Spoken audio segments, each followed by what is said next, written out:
अब हमारा हुआ जाने का टाइम। तो सुबह हम 4 बजे निकले। कैब आ चुकी थी पर थोड़ा दूर, वो देखो उसे पता ही नहीं चल रहा था कि कहाँ आना है ये कहाँ पीछे नहीं ले आना लेना है।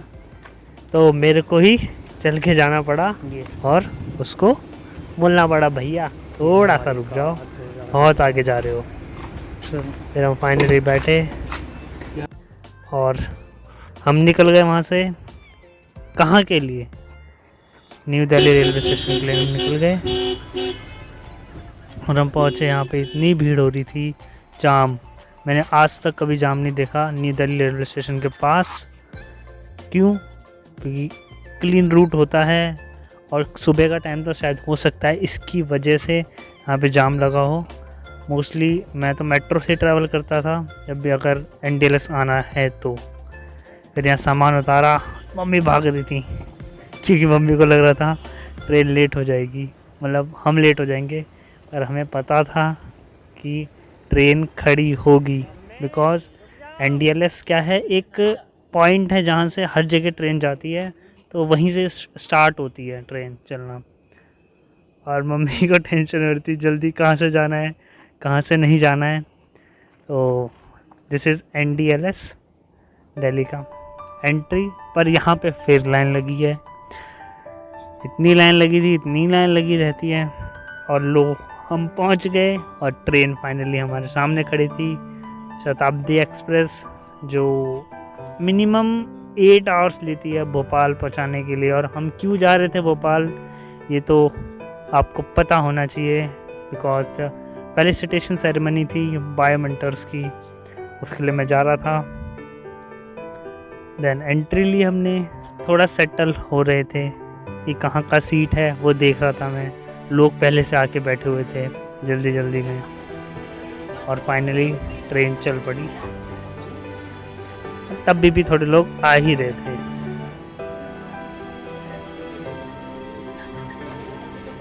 और हम थोड़ा देखते हुए कौन कौन क्या क्या कर रहा है। ये देखो साइड में है वंदे भारत, क्या चलती है यार ये ट्रेन, बहुत फास्ट चलती है, मस्त लगती है मुझे वंदे भारत। और सुबह का हमारा नाश्ता आ चुका था, जिसमें उसमें एक मैरिया के 2 बिस्किट थे और चाय। और हम चलते चलते पहुँचे झांसी, जैसे झांसी मेट्रो स्टेशन।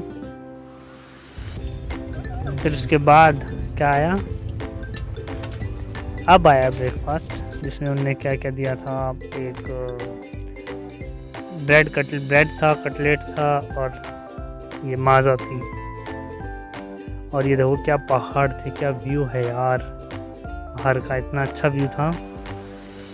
थोड़ा मैंने सोचा बाहर आके देख लेता हूँ, बैठे बैठे बोर हो गया था बहुत। फाइनली 12 बजे लंच आया, उसमें क्या क्या, शाही पनीर, दाल, चावल, 4 पराठे, दही। और हम पहुंचने वाले थे। और पापा यहाँ एक्सप्लेन करते हो कि जो नई नई ट्रेन्स होती हैं अब, शताब्दी एक्सप्रेस जो भी होती हैं, उनमें ऑटोमेटिक गेट्स होते हैं कि बीच में से कोई नहीं खोल सकता अपने आप। अब वो ऑटोमेटिक अपने आप खुलते हैं जब स्टेशन पहुंच जाते हैं। और उतरा, यहाँ देखना एक फैमिली थी, इतने सारे बैग, इतने सारे लोग थे यहाँ पे, बहुत सारे लोग थे और सारे एक साथ ट्रैवल कर रहे थे। कितना मज़ा आता होगा ट्रैवल करने में जब पूरी फैमिली ट्रैवल करती है साथ में। फिर हम थोड़ा इंक्लाइंड था, मम्मी को थोड़ी प्रॉब्लम होती है इंक्लाइंड पे चलने में क्योंकि एज हो गई है।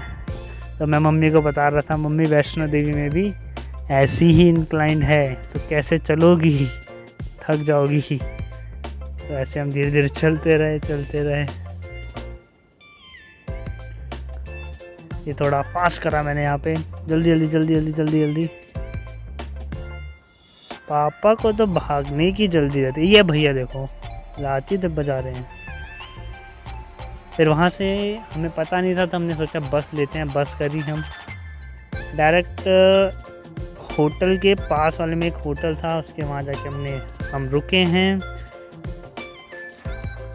अच्छा होटल था, प्राइस थोड़ा हाई था क्योंकि भोपाल एक सिटी है, बहुत अच्छा सिटी है, तो उस हिसाब से प्राइस भी होना चाहिए उसका। और उसके सामने एक DM मॉल भी था। तो एंट्री ली, दिस इज़ द एंट्री। और हमारा जो रूम था ये ओवरव्यू है। साइड में लिफ्ट थी, मम्मी पे चढ़ा नहीं जाता इसलिए हमने लिफ्ट से ऊपर गए। और हमारा जो रूम था वो था फर्स्ट फ्लोर पे। ये भैया थे जो हमें लेके जा रहे थे हमारे रूम के पास। और देन फाइनली हम पहुँचे और हमने एंट्री ली अपने रूम में। और टन ये हो गई हमारी एंट्री। नॉर्मल रूम था पर इसका प्राइस बहुत ज़्यादा था। ये है इसका एक रूम टूर हो गया था मेरा जो मैंने करा था। वॉशरूम, मिरर बहुत बड़ा था, बढ़िया था। एंड देन थोड़ा हमने आराम करा था क्योंकि 2 बज गए थे, 5 बजे से फैसिलिटेशन सेरेमनी शुरू होनी थी। थोड़ा हमने आराम करा। देन हम कपड़े चेंज करें और हम ready for the facilitation ceremony और बायोमेंटर क्लासेस ऑनलाइन। मेरे भी रेडी हो गई थी और हम रेडी थे जाने के लिए। And finally the moment came to meet कितेन सर।